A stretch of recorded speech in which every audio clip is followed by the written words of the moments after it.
You represent not just New York City, but Ground Zero is part of your constituency. With everything that's happening, I'm sure you're getting questions. I get questions as a member of the media. And I'm sure the question is, are we safe? What are you telling people? Well, there's a war going on, so we're not totally safe. We never are totally safe. But I think we're relatively safe. That is to say, we're probably safer than we've been in a long time. The Al-Qaeda has been greatly diminished in its capabilities. It doesn't mean they're zero.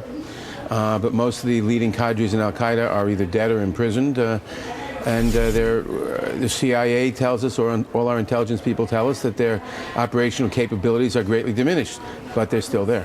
But the fact that we actually were able to interrupt or track this conversation, the fact that we are taking these extra steps at the embassy, pulling embassy personnel, it's a good caution. It's a good caution, and you should never not be cautious. And I've seen some people saying, well, maybe this is just the administration trying to detract, take attention away from something or other, from something else, and that's nonsense. It's as bogus as the Republican attacks on President Clinton when he attacked Osama bin Laden with missiles in 1998, and they said, well, this was just wagging the dog to take attention away from Monica Lewinsky. There was no evidence for that then.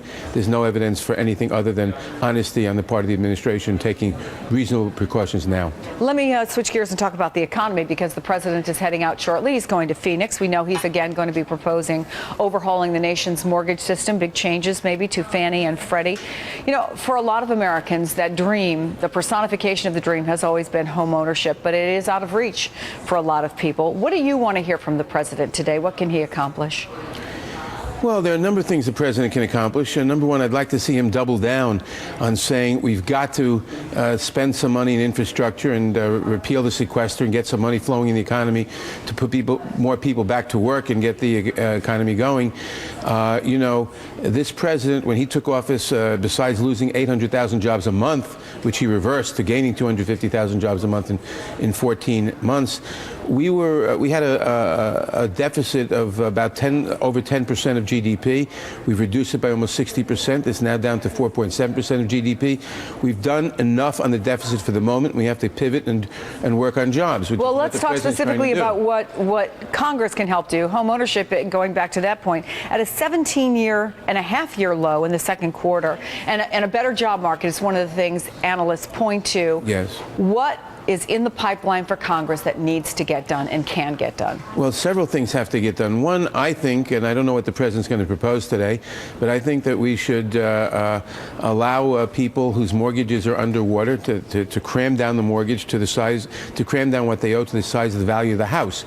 We do that for everything except houses. Congress passed this when Democrats controlled a couple of times. That is, the House did. It was filibustered by the Republicans in the Senate. But this is something we should do. And we should also pivot to put more people to work and repeal the sequester, which is increasing unemployment, and reducing the money in circulation, which increases unemployment doubly. New York Congressman Jerrold Nadler, it is good to see you, and thanks so much for coming in. It's a pleasure.